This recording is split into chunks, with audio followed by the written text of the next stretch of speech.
Hello everybody, First Month is here. Today with obvious topic when we are talking about knives, and that is what is the best survival knife? The question which so many people, especially going to the bushcraft or survival tasks, are asking. So what is the best? I won't talk about some particular knife today. I just show some examples and say what I mean, what my experience goes with my knives, what I've tried. So I've tried different steels, so 1095, 1085, I mean carbon V or SK5, on Machetes 1055, I believe 1065, spring steels, then A2 I believe goes in that way, or it's tool steel actually, but as a spring steel 5160, 1075 sometimes could be called as a spring steel. Then of course 1095 is a high carbon steel, stainless steel as a AUS 8, AUS 10, VG10 steel, that 8CR 13 MOV and 9CR 15 MOV, and these kind of steels, the Sleipner, Nylux, Elmax, RWL 34, sorry, steel, 440C steel. Even I tried 420, which I don't have any knife made of that steel, but I've tried that, don't want it. S35V and S30V, CPM3V, of course. So many steels I've tried which are regularly common on the market. So what is the, for me, best hardness for the steel? That's topic which we are talking about right now. So I divide these ideas to few sections. So first will be folders and multi-tools, and then it will be fixed blade, but very compact, maybe subcompact fixed blade, which means under 4 inches. Some combos which I've tried, of course, that you can build many of that combos, and of course that survival folders which can stand alone, so no multi-tools. My ideas, the multi-tool, like for example this Leatherman is could be, this is the rebar. I've changed it, swapped with my Charge TTI, sorry, I believe, yeah, yes TTI. I've changed it for this one because it's a bit lighter, and the features it has, this knife, are more useful in woodland area than was on the Charge model, and as I said, this is more compact, so why don't you change it? So that stays in my like urban bag, but this one goes with me when I'm outside in forest and these things. Even the color I like more than the shiny silver, let's say, titanium standard. Oh, my watches are made of titanium, but anyway. So any multi-tools, I mean this one, so let's say Leatherman, Victorinox, I mean proven multi-tools, I call as a survival knife. For me, when there is an edge, I mean a knife, this is 420 by the way, now it reminds me, when on the TTI I got 154 cm, but this is enough because I don't use the knife on this. This is just there for a case I need it, but it's there. So where there is a knife on it, and I've got a saw on it, I can call it as a survival knife. Why? Because I can process some wood. If I can't break it from whatever reason, pieces like this one, for example, I can take down with the saw and process it with the knife. That's there my vision of survival multi-tool starts. So when I talk about folders or these, I'll go back to my Victorinox in a second. Where is the blade on it? I mean a knife and saw. I call this one as a surviving knife, let's say, but not in the general topic we will talk about. But it can serve, and this is definitely great tool. I mean, all these in the category. This is great. Victorinox. Victorinox is Alox version 2021 Farm X. So this is the biggest model. It weighs about 110 grams, which is about 4 ounces, let's say, and it is long 93 millimeters, so about 3.5 inches. But there's a blade on it, knife, without any locking mechanisms, which could be a little bit downside, but okay. And there is a saw on it. Then I can start to call it as a survival knife. And what I like on this knife is this tool. I forget the name, how you call it in English. But the point is, you can go through some material, and there is a sharp spine to scrape ferro rod. Then this makes great combo. So only this model features, I believe, the saw. Some of them don't have all these features. But anyway, I mean, in general, and what is great on this knife, it's even there is no the locking mechanism. Some states don't like it. I don't know why, what's the reason. But of course I know the reason, but for me it's stupid. There's no locking mechanism, and this knife doesn't scream, oh, I'm tactical, I'm, whatever. Let's say, well, take or here the Spider Comanix. This one looks pretty much more tactical than this one, right? Even see the size difference. Even this is folder too. So this is absolutely great example of two very different folders. So we can say there is no folder like folder, right? So very great, very good tool. So I can process some wood, I can start a fire, then I could start call it as a survival knife. Then where is my as a folder, as I said, what I won't call a really survival folder is this one, for example. Even you can do some hard task with it, because as I mentioned in some other video, the blade is really fine thin. So this is great slicer in tactical blade. Yes, you can process some wood, you can split some piece of wood if you need it, but I won't call this one as a survival knife. Even the locking mechanism is very good. I won't call it because I feel it could break somewhere here. This one I start to feel as a weak point, weak spot of it, and I don't want to destroy it. On the other hand, you won't be surprised if I said this is for me the best survival folder. Why? Because it has a very thick spine, I believe 4.5 millimeters. S35 VN steel, but doesn't matter. There is the light version, cheap version with 8CR or 9CR, I believe, 9CR, 15 MOV, I believe. I'm not sure now, but very nice, very good knife as a folder. Much cheaper than this one with the sharp spine, very strong locking mechanism.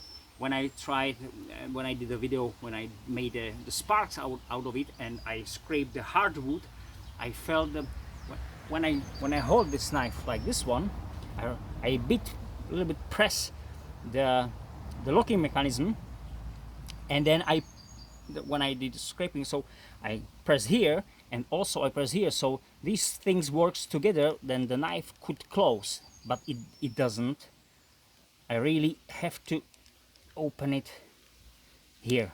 So here is the position where it starts to close, and that's not something what I do when I do the scraping. Even I hold it in this way because I press here, or I press here, the most pressure is on this position, so I can do these things very safely. So I have no problem to call this one as a best survival knife in the market for me, for the price. Especially if you take the light version, absolutely is unbeatable for me. There is lots of folders which claim the best survival, or very very good, very tough, built as a fixed blade, something like that. Most of them are not like that. They're quite weak, what I've seen on many videos. This is proven, and yes, you can destroy it, but you have to really put some effort into it. So great choice. I mean, the light version is also very budget friendly compared to this one. So that's for me. When we go to some, I got the category about blade length, and we go to, or we switch now to the fixed blades, and I've got some which I can call a sub-compact, which means under 4 inches. One of them is, for me, the example of that is the Stops UTE number 2. I like to have the original, the slightly bigger one with 4 inches blade, but they don't make them anymore, so I don't know why. This is great design, very thick spine, 1095, and it's very light, very compact. We are talking about now about survival in this way, because of course what you can do with the knife is, it has some limits because it's simply small. That's, you can avoid it. You can do lots of things, but you have to put some effort. You can go a baton, let's say, through the piece of wood like this one in diameter. Let's say, yeah, you can do it, but it takes a long time, and you do these things, and that's it. But in general, it's very tough, and you can scrape it forward with it, especially when you make a sharp spine here. And as I said, it's very compact.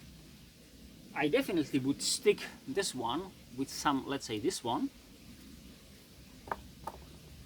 or any multi-tool proven, because now you got great combo. You can split something, because this one is really tough, so you don't need to be worried about 2 inches in diameter.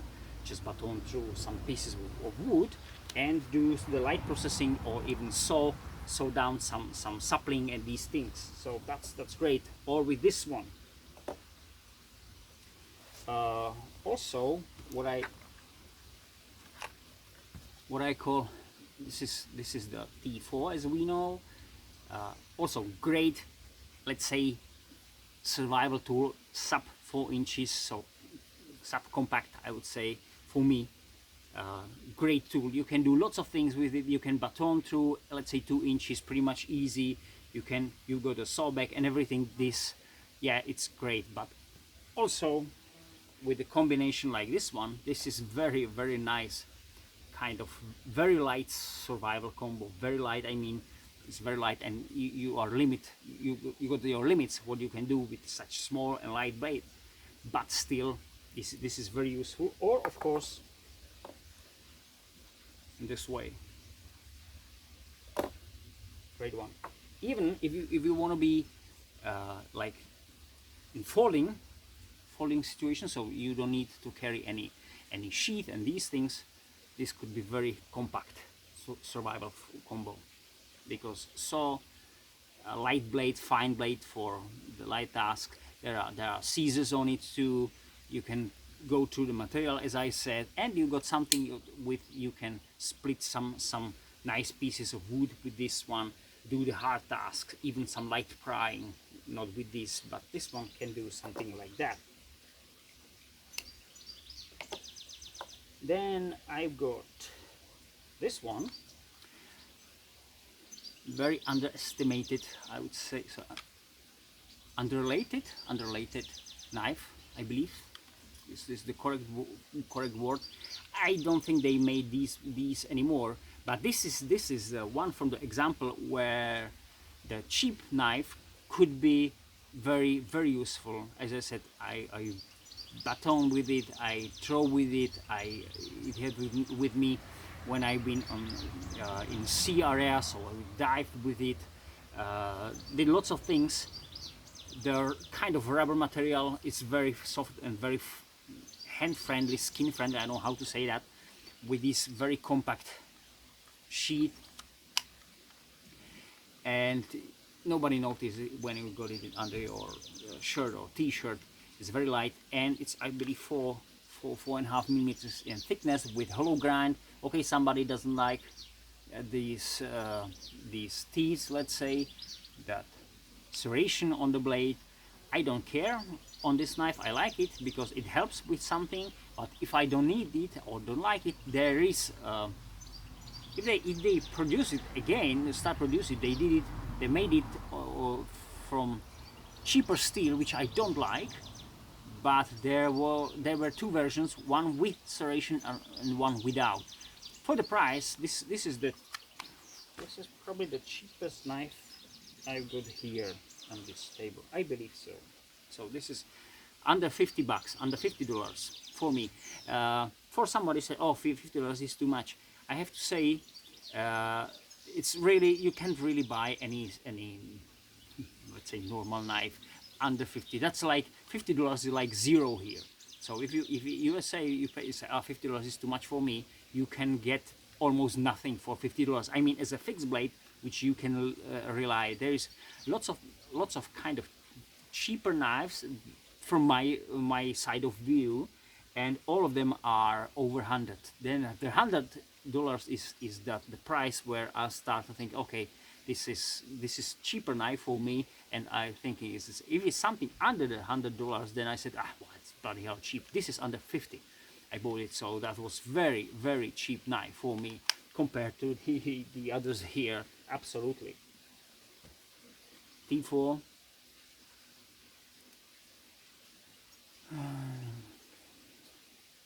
I can buy 3.5 of these for one this. You can imagine what's the difference. That's why I call this one very cheap knife. This is very great choice if you can buy some, as I said, backup survival knife, something like that. It's still small, sub compact, as I said, under 4 inches blade, but great.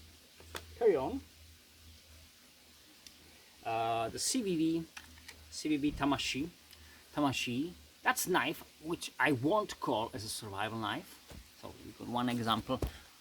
This could be great EDC, tactical, as we can see. Good for use, any food prep. Even we can make build a campfire or something like that. Yeah, we can do lots of things. Do some food prep, as I said, use it in self-defense. Open some packages if we need. So do lots of things with it. But I won't call this one as a survival knife. Why? Because this is relatively fragile blade. Even it's thinner and thinner, so it narrows to the end, to the tip. But there is also this line, so the switch, which takes the material off. So this could be very fragile for me somewhere here. So, and the handle is really thin, so it's made to be compact in hand and everything. I believe it's built or designed with purpose of, let's say, self-defense tool also. So this is not good example for me of survival knife, but it could be great EDC, and it can do lots of tasks for you, but not as a survival knife for me. Now we move. This is my modification of that DPX Hest or Heft, I forget it. Hest, I believe, but I'm not sure. Hest or Heft 4. This one used to be drop point. As you can see, I made a tanto out of it.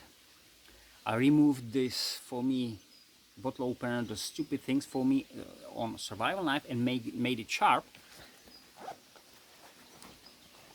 Because before that there are no parts, because all sides have been rounded, so no parts can make sparks. Now I made it on this dull end, and also why I did it, what was the idea, because I made it as a subcompact, or maybe even this one go to close, let's say compact, especially urban survival knife, because it's light but it's very tough, made of Nylox steel. And I can baton through this here, because before that this one was rounded, so everything what goes here fall instantly to your hand, which is not really pleasant. So now you can go to the point. You can use it as a glass breaker if you need it, or in a self-defense situation, you can hold it in this way.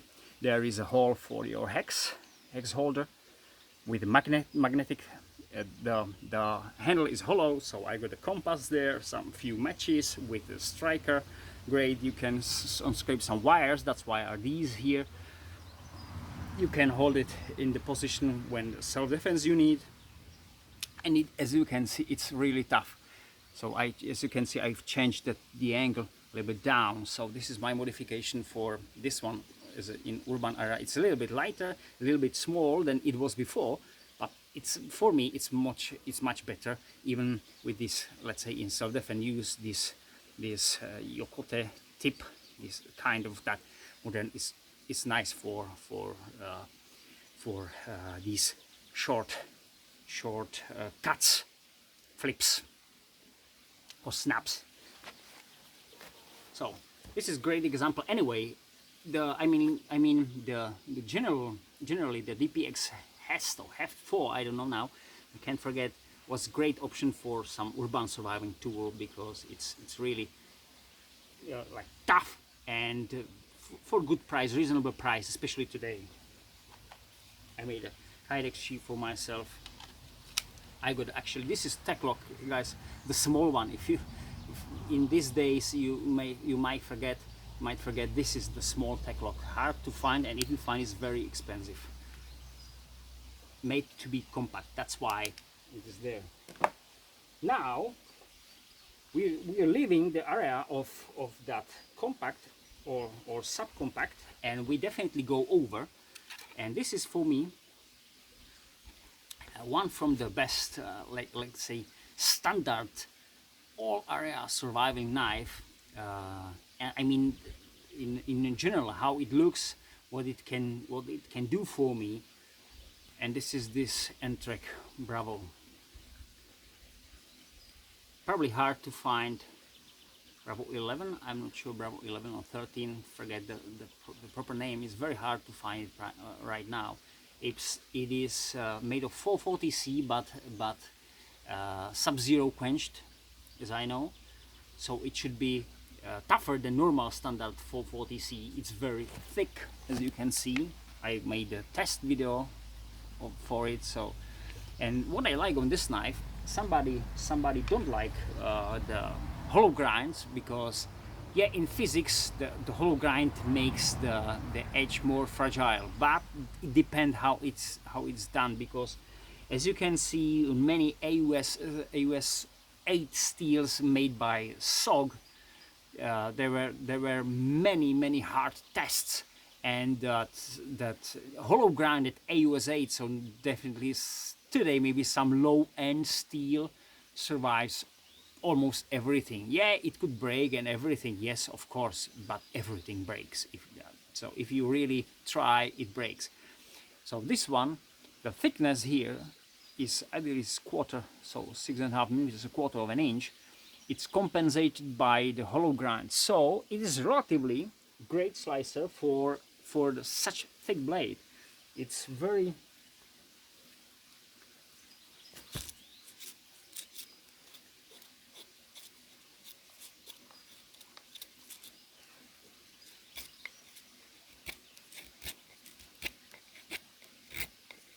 this wood isn't definitely the best wood you can find, but you can see, you can have imagination how this one works.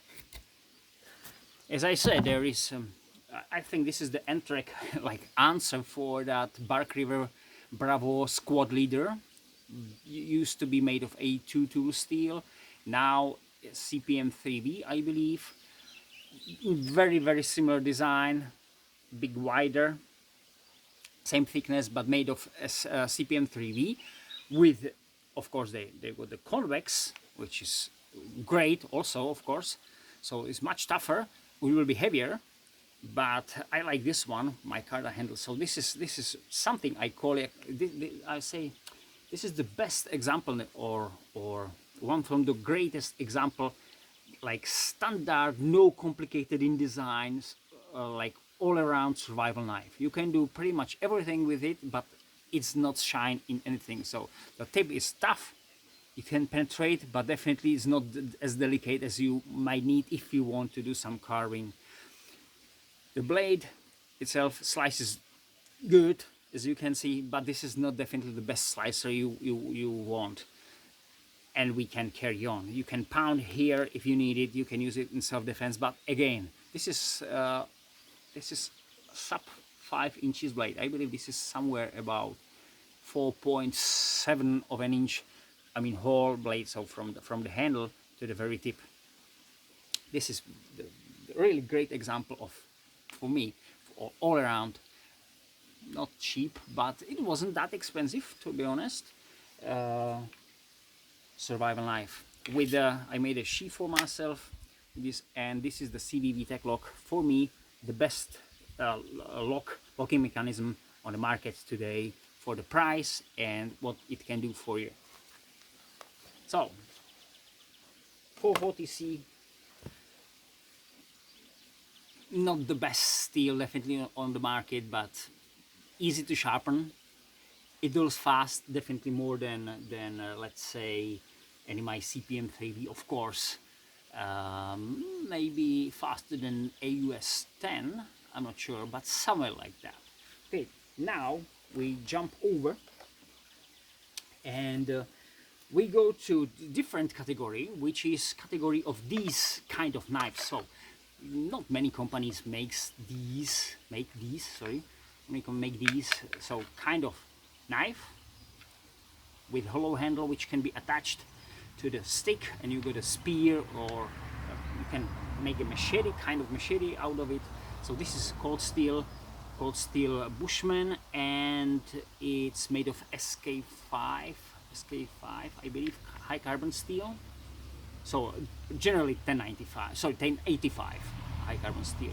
It slices well. It has whole grinded blade, but it's relatively tough for what it can stand. So I've seen throw it on the stick, and when it's stuck, so it's stick in the wood, it flies like this one. It survives. So pretty tough. I modified it. This one was trailing point. I modified to this kind of clip point. Let's say I like it more.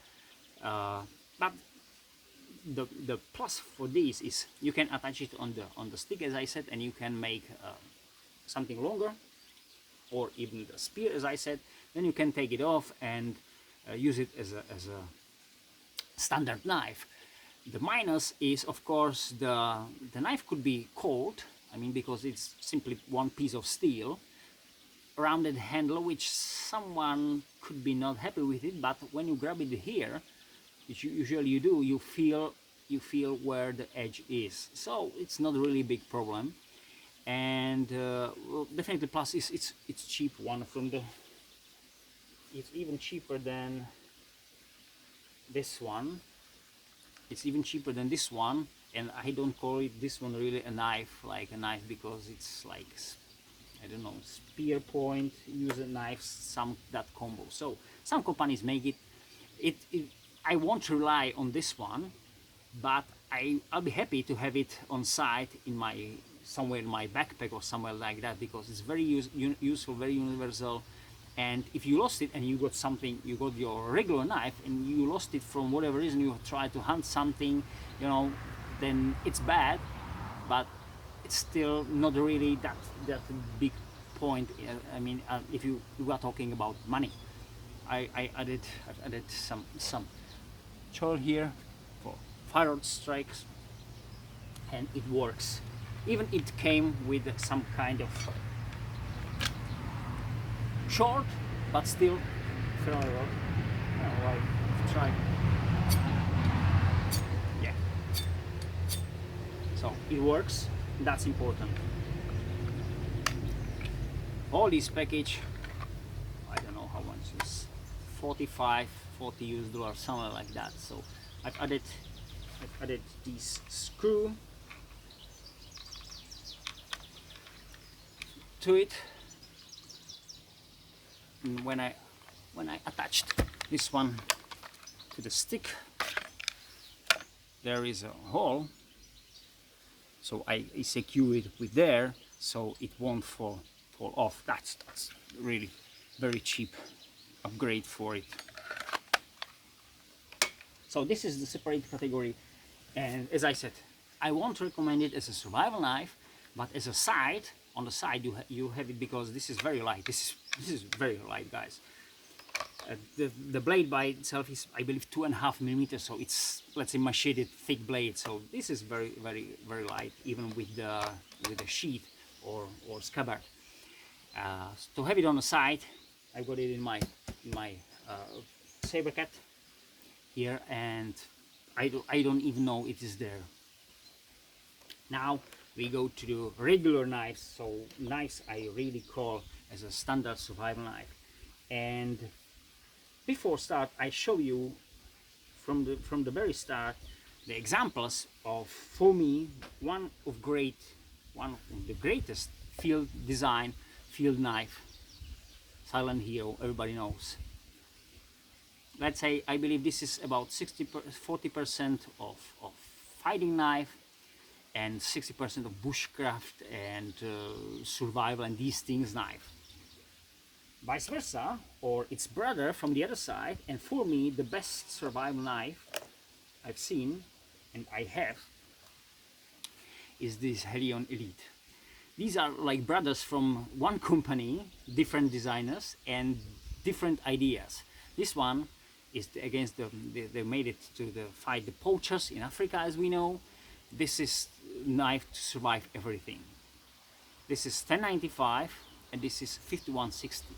This one holds an edge much better than this one, but this one you can pry, you can do lots of very hard tasks, and you shouldn't be worried. If you destroy this, then this one will be broken down already before. So this is great. But if I want slice this one, slice with this is great slicer. This is not really the great slicer. And this is, I believe, these knives are really examples what this knife, what the general survival knife means.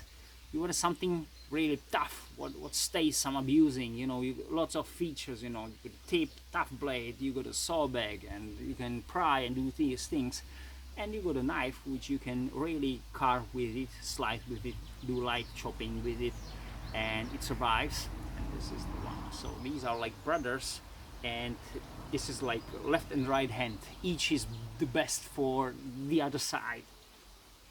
So Silent Hero and Helion XS, but sorry, Helion Elite 2020. Sorry. Another relatively good priced knife is this one, the SOG Tech Bowie. I've added this tan end of the handle. Change the color of the black. I don't like the black on it, so it looks like that. Knife, even hollow grounded. This is, I've changed that for the secondary convex, so I'm not sure. So I'm not worried about to do lots of bad things with this knife. Split, and this is really great slicer. You can prepare wood. This is the fine tip. Important thing for which some knives don't have this feature, but very fine, very delicate tip with this combat style blade. So this is more definitely more. It's the most combat knife I believe here I've got, and still thanks to the thickness and full thickness up to here, this can do lots of things for you. 6 millimeters, so almost a quarter of an inch thick blade, nice and grippy. With pommel, you can hammer something down. Great sheath, not the best, but really great sheath for carrying. Very good. I recommend this knife. It's really great. What I got here, Extrema Ratio Sharpnel 1. As a survival tool, as a survival knife, I won't probably recommend this one. Even it's great, but it has a relatively fragile tip, as we can see, full flat, which helps in something, but when you split or something like that, it's not really nice. When you chop green stuff, it bites, sinks in, and then you have to pull it out. It's a great knife, I like it, but it's as a survival knife, I mean out of these, This is the only, I believe, which I won't choose as a survival knife. But as a side knife, if I got something else, then of course this is great knife. And as you can see, this is more like camp, even kitchen. I mean, field kitchen knife, even maybe combat knife. Yes, but not the survival knife for me. Even it is 6.5 mm thick, so it's 6.3 actually, so almost quarter of an inch. So it has the thickness and it survives lots of abusing, but it's lighter for the chopping and these things. So out of these I've got here, this is not the best choice. I believe this is the last one. What I've got here, this Magnum Tanto 2 CPM 3B. Even this is not same as the SOC Tech Bowie. It is not full tank, but the tank is that long and the material is that tough. And see that how it bites. There is a secondary convex on it. I've changed that, and this is absolutely great. This is absolutely great. Wow, very sharp spine. So this is absolutely great, and I say I agree to say this is as we are talking about these, like which will be the on the second position after these, like the second combat, most of combat knife, of course this one. But it has the features, the thickness, the 90-degree spine, toughness, sharpness, lots of features you can use in the field. So this is really great choice as a field knife, and I won't be worried if this is not the full tank. Even I like full tanks, but this is absolutely fine. What I've seen, very hard abusing of this knife, and what was the reason? Just the tsuba, the guard was a little bit loose. That's it. So great choice for that. Very hard to find today, so I'm glad I have it. Also, so I changed the color of that because I'm mostly outside in forest, so that's why I've changed it. And of course I've changed the color of my T3 tracker. What will be the video about surviving knives without trackers, right? There was the T4, but this, if we are talking about let's say survival knife out of those trackers, I would go for these. And also it's very important, okay, forget it, in a minute. So this is the best for me as a survival knife out of those trackers, because it is not that big and not that heavy, and I can do lots of things, even to use it slightly in a combat if I need for self-defense situation, because T2 is too short, 5 inches blade, and T1 is just a bit longer, 1 inch maybe, but it's much more heavy, 200 grams heavy. So if you got dagger, let's say the standard dagger, I mean commando's dagger was about 200 grams, somewhere like that. I'm not sure, guys, but it's very light. I had it in my hand 20 years ago. It's very light. You know, this is like heavy. So you can chop with it, you can use it with this. But over or compare with this Helion Elite, this is for me. And by the way, it's just compared to, or if I take the survival manual, which tops gives us to T1 tracker. So this is woodcrafts, or let's say forest dedicated tool. So all on this knife is meant to be, works as a how to process the wood and these things. So this is the forester, I would say, or surviving in forest knife. If you are in a desert, let's say some another areas, I don't think this one will be shine like that, because it's not made for it. There are reasons for you can do these and that, but if you go, for me, it's the best out of these as survival knife, this one, because you can use it in forest, in urban area, you can use it more in self-defense if you need it. You can use it in any area, because it's still like kind of normal knife, which with the features of Sobek. And what is here is what is it good on it. Of course, when you chop, I like the hook here, so it works a little bit like hatchet, right? But if I don't that pieces of wood, I chop with this like with hatchet, then it loses its point. So then the thick, or sorry, wide or broad blade here loses the thing I want. To get the fine thing kindlings, I can avoid with the Solbeck here, so it's fine. But again, my best combo will be this one. I mean, for that I can do these kindlings. I've got a round blade for skinning, and these things very light. So this is great. I don't even know. And for the hard task and some other things, I use this one. So this is the combo I used, and I really like. The point is, now I go back what I've stopped before. As you can see, here are not any longer blades. So all the blades here are about sub 4 inches, folders sub 4 inches, and 6 inches and longer. Actually, there is no any 6 inch. Oh yeah, this is like, this is 14 centimeters, so this is 5.5. So this is 5.5 inch. So this is the shortest out of these. But then we go over. We go 6.5, and even this is 7 or 7.5 inches. So this is the longest out of these.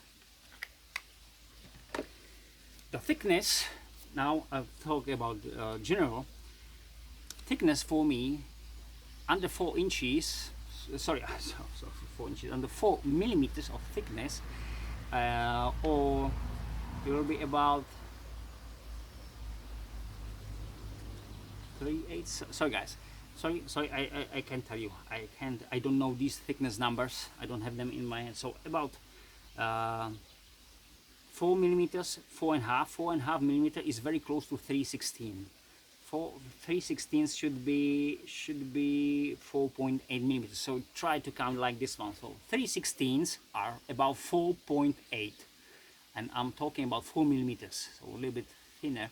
So from that side, there it starts for me like a survival knife. 4, 4.5, 5, and most of them this is 5. So sorry, 6 millimeters. So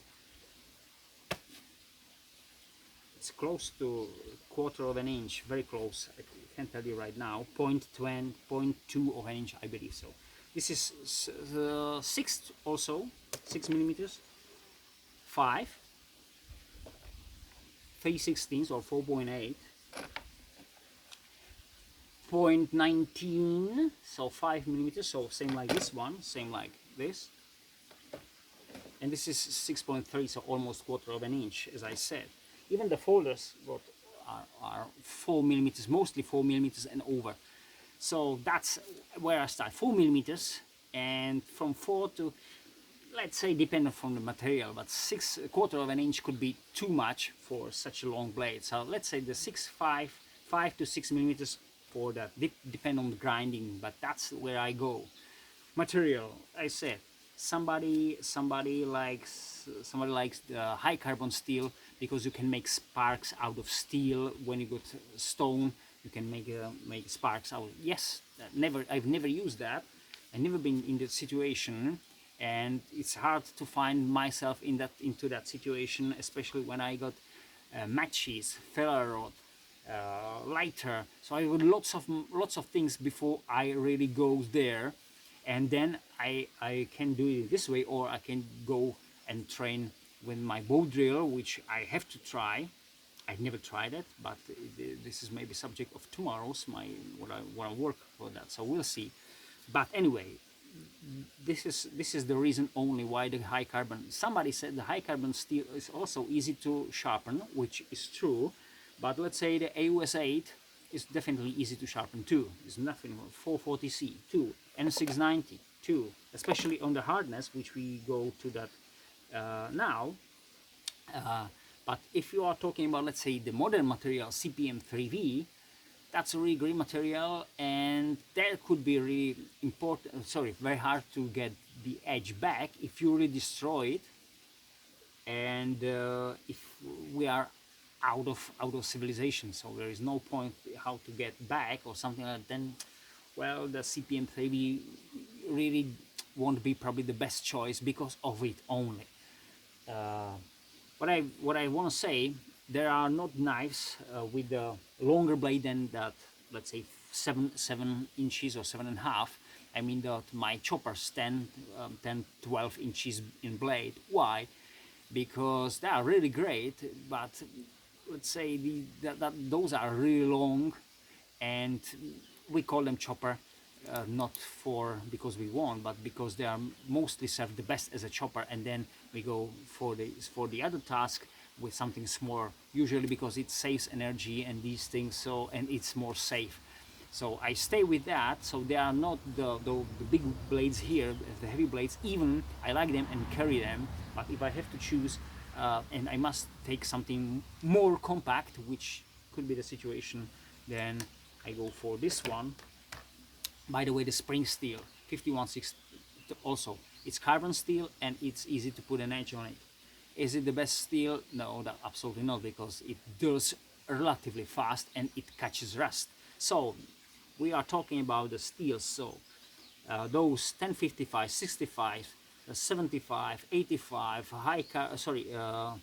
carbon V steel, SK5, which are, these are very close. 1095, of course, catches rust very fast. So that's another thing. So if we got those blades without oil and these things, they start to rust and depend where we are. So 2 days, I believe 2 days was ago, there was really heavy rain here all day long. So and there's still some moisture in the air. So if I keep them here without any rain, tomorrow there will be rust on it. I won't avoid it. So if there is coating on it, then it's great, I'm fine. If the blade and carbon steel will be differentially heat treated, then it's absolutely much better choice for me, which, let's say, Tops mostly does, let's say on the trackers, not on T3s because it's stainless. But then we go for spring steels, which is in here 5160 I've got here, but there is definitely used 51100, I believe.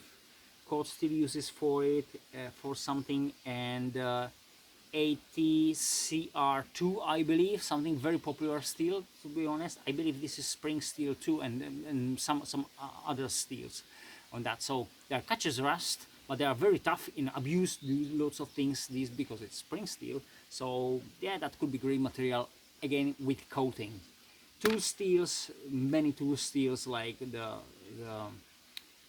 D2 steel, very known, but for me a bit fragile. I will go for Sleipner, which is, for me, better made D2 steel. So if I can choose, Lion Steel makes that nice. Lion Steel M5 isn't here, so which is shame for me. But it's one from the best all around survival knife, I would say. But for the compact, I go this one. But Lion Steel M5 should be here, definitely. Forget it. Great knife. Okay, Sleipner steel, better than D2 for me. Of course, tool steel, I believe the CPM 3V is tool steel, I believe too. A2 tool steel, of course. O1 tool steel, so these. But O1 catches the rust faster than A2, is in my experience goes. So I will stick with A2 tool steel, which is great, or of course CPM 3V. But to make a sharp edge, or put the edge back, so A2 or especially O1 will be great, because O1 is, from me, from the softer side, and it's tough steel. It's really great.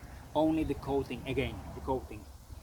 If we go to some modern steels, the CPM 3V, as I said, but we've got the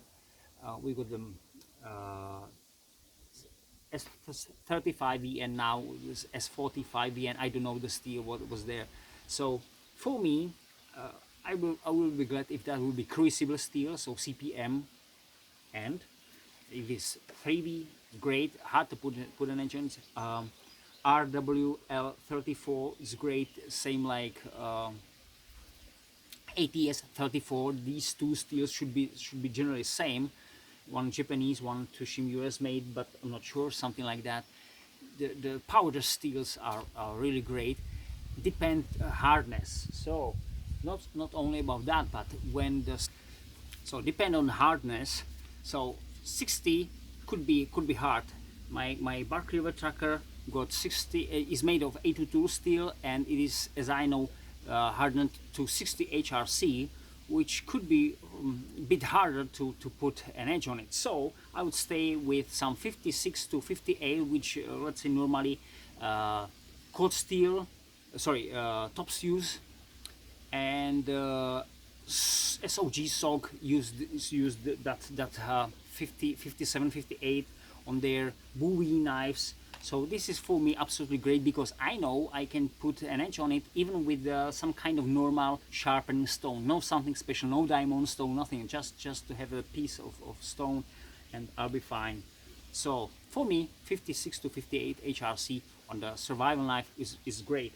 What I'm glad Cold Steel uses the 58 HRC on their CPM 3V knives. So my Warcraft Tantos are softer. And what I've seen, the new version of the Gurkha Kukri Plus made of CPM 3V, and I believe I've seen it on that Recon Scout. I believe so. Recon Scout, no. Yes, it should be Recon Scout. I believe so. A Recon Scout, the Bowie with about 7 or 8 inches blade, something like that. That is in 58 HRC2, or those knives, sorry, are in the 58, because somebody mentioned they are kind of softer there. They dust faster, yes, but you can put an edge much more faster. And I believe Cold Steel did it because they expect the people are abusing their knives, so the harder steel you can more easy to break it. Depend what people do with that, but we know we've seen many kind of too hard tests for it. So 58 for me is absolutely great for it. If I got CPM 3V and 58 on it, then and I know I can put an edge in outside on it, then I'm happy with that. I don't need that 60. Okay, that's the hardness. Sobek. Somebody like it, somebody doesn't. I like it. I'm glad for it because if I got a Sobek, I know I can use it for ferro rod, because I can't make sparks out of ferro rod with this side, because there is a coating on it, so it doesn't throw sparks. The Sobek does. Of course, I can use it for notching and these things, so I'm glad for it. Does it bother me? Absolutely not. I don't have any problems to hold it in this way. I've proven in some of my video, which is only about the Sobeks. For me, Sobek is plus on the knife, if there is a reason, of course, and it must be workable Sobek. No, like I've seen on some kind of modern, maybe some kind of tactical tracker style knife, when they do Sobek with the grinding on the sides, which destroys using of that. Is absolutely I don't know why they do it. Okay, and of course we are on the price. It's very hard to find today because all prices are rising now, because that inflation around the world. So it's very hard to say, but the very good survival knife doesn't need to be pricey. Depend where we are, but Becker BK2 is very known, very tough knife. This one, as I said, as an example, was relatively cheap. The cheap version SR1 Lite of this Cold Steel folder is relatively cheap. It's even these days. This is a very good choice. Not really that pricey compared to some, let's say to this one, and this is very high. This is the T3 jumps that high that I won't buy it today again. It's very high. It's closing to my Bark River Tracker in price. It's absolutely unbelievable. I'm glad I bought this one, because you can't buy it now. But all those tops knives raised about $50 here, every single one. So I mean sorry, in that 6 or a longer blade, in that price. The shorter one rises too, but not that. Let's say about $20-30 in price here. So price doesn't need to be that high. So there's so many great good knives which can be used as a survival knives. But with what I want to say, and this video is about the concept, how I see that the steel is made, from how the design, What about the tips? I like there are drop points, there are the clip points. Here I got the tanto points. I like the tantos, but you see the clip point on the sock, you can really go through and do some delicate things. But important is, do you really want that delicate tip on your survival knife? Then you don't expect that you will play some game with the knife. You use it, you got it for hard use. For the playing, you can buy something like this one. Don't need this one where is the fine edge and fine tip. But for the hard task, let's say this one, because this one survives some abusing. You can split, you can chop with it, you can throw with it, and that's everything it can do. And it's not that expensive, same as this one. I mean, the original is still for good price, made of Nylox, 5 mm thickness, so lots of things what it can do. So that's it. Thank you very much for your attention. Have a nice time. Enjoy your knives, enjoy forests. Bye.